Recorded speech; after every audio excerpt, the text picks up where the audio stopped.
Let's go! Arsenal 3, GNK DINAMO 0. A vital win in the Champions League as we end the league phase at the Emirates without dropping a single point. Come on! And you know what? I criticised this guy in the past few weeks. He's dropped some stinkers, but he's responded very well with a goal and an assist today. Yeah? He wasn't at fault for us losing the points against Villa. He actually scored. And tonight, he made a sensational assist for Declan Rice and he scored a header. He finally potted the 8 ball. Come on. Yeah, the game kicked off with a goal. You know, brilliant link-up play on the left-hand side from Zinchenko and Martinelli. Fizzed the ball into Havertz. Great awareness to spot the run of Rice. Tees it up from nicely and Rice just fizzes the ball into the back of the net past the Zagreb defence and keeper who didn't know what to do. We controlled the first half. We were playing great. We were playing okay at times. And then in the second half, Martinelli burst the ball into the box, crosses it in wonderfully for Havertz to finally score a header. Declan Rice missed a goal opportunity to make it 3-0 after a superb cross from Waneri. Yet we did make it 3 in the end. A lovely ball in from Trossard takes a deflection into the feet of Odegaard, who needed a goal, and Odegaard scored. And I thought Gabriel Martinelli was absolutely sensational at left wing today. I might have been because of Zinchenko. I'll give Zinchenko a lot of credit today. He actually had a brilliant game behind Martinelli, and Martinelli shone throughout. His end product was fantastic. Yeah. Fizzed the ball in for Havertz for the first goal, put in a wonderful cross for the second, caused the defence, Rostovski, the right back, all kinds of problems. But if you could do it against Zagreb, you've got to up the levels. You've got to be doing it consistently in the Premier League. We've been missing key cut chances. Yes, he'll take some confidence in getting a goal against Aston Villa while playing at right wing. But there is that moment of quality, the 2 crosses that tell me he's got what it takes. That's what he has to do, is prove the doubters wrong. I've been wanting a left winger. There's a lot of talk of Nico Williams to Arsenal. He's demanding 300 grand a week. The real course will be paid. So Martinelli has to look at that and get some form. He has to pick up the pace, no matter who's at left back or who's at left centre mid. Today it was Rice at the 8. And Rice had a brilliant game once again. The thing I'll say is the Arsenal admin are taking the mick. First they released a PR stunt with the coach guy, which I reacted to on another channel. I'll pin it in there. But the second of all, calling Kai Havertz clinical. He's not a clinical striker. But he had a good game today. His hold-up play was class. He brought players into play. But there was a couple of chances where the opportunity to shoot first time was there. And he took too long. Pop the ball. Shoot. You don't need to take an extra 2 seconds. You know? Like, he might have been offside for it. But if he just buries it first time into the net, it'll build up his confidence. He doesn't think like a striker. And I found this mural really funny.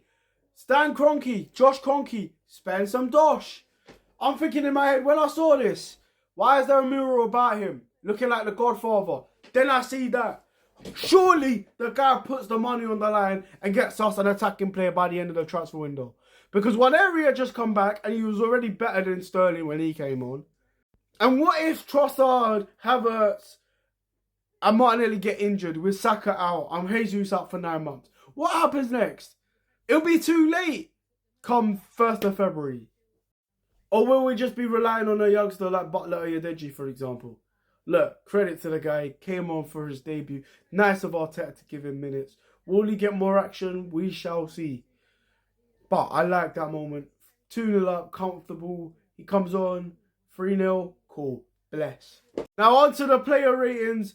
David Raya gets a solid 8 out of 10 for me. A clean sheet. Made a couple of decent saves as well.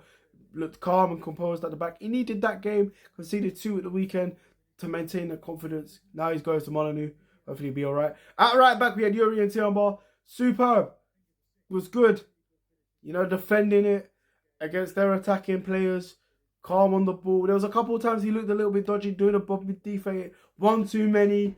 But overall, I thought he had a good game. I'll give him a 7. The 2 centre-backs for me in Gabriel and Yakubio had no problems. They know it well. I thought Gabriel should have buried a set piece earlier on in the first half.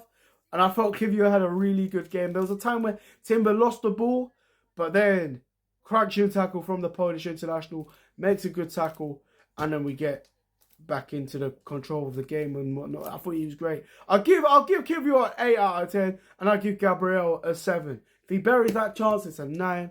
But I thought he had a decent game against his former club. At left back, Zinchenko, I can't lie to you. I've got to give him an 8.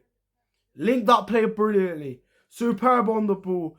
It wasn't too long. His link-up play with Martinelli was good, offering good support roles when he needed. And that made Martinelli beat past his man a lot easier. He allowed Martinelli to play a lot better, and I thought he was a good performance. I'll give him that. Look, I don't like Zinchenko for his political beliefs. Nothing to do with his home nation, but do you know what I'm saying? Yeah, I thought we done all right. In the end, Jorginho dominated the midfield in a key important game for us. Got to give him an 8 out of 10. Erdegaard got a goal, finally. Put a couple good passes in. There's a couple of stages where he takes too long on the ball, which we need more, faster play. But he got an important goal. I've got to give him an 8 out of 10. Jorginho dominated the midfield alongside Erdegaard. Picked out some good passes. The link-up play was great. But he created a wonderful chance for Havertz, which we'll get onto in a minute. But yeah, if you're enjoying the content, hit the like button and subscribe or follow if you're watching on TikTok. But on to left wing, and now my man of the match. I've got to go back and give Martinelli his credit. I thought he ran the defender ragged. Brilliant end product today. Took his time well. I've got to give him a 9 out of 10. Look, it might have been against Zagreb, but we need it against Wolves. But Beach passed his man very well. Sterling, he gets a 7. Havertz gets a 9. A goal and an assist. That's what you needed. He didn't miss that chance put onto him on a play by Martinelli. So we can be grateful for that. He needs a bit of a rest, and he got a 20 minutes rest. But he works hard for the team. He does everything he can. He's good in spotting passes, where to play and when to shoot. But we need to think more of a striker. Take the chance. And back onto the Jorginho point. He puts in a brilliant ball. He takes a touch and then he loses it. He's got to hammer it with his right foot. He's trying to play a pass after that first touch and the shot angle is dead. Shoot. Use your right foot. But yeah, overall, I've got to give him a solid 9 out of 10. Yeah, the subs had a decent game. I was really impressed with Waneri when he came on. Partey didn't have much to do at right back. Tierney done alright at left back. But like, yeah, Deji made his debut. But yeah, it was a solid display from Arsenal. A good 3-0 win, a good performance on to Wolves. A must-win game. We then go to Girona after that. Look, a draw, no one's complaining because we'll be in the knockout rounds. But it'd be great if we could get a win for the momentum. But yeah, my man of the match, Gabriel Martinelli. But Kai Havertz was also sensational. Come on.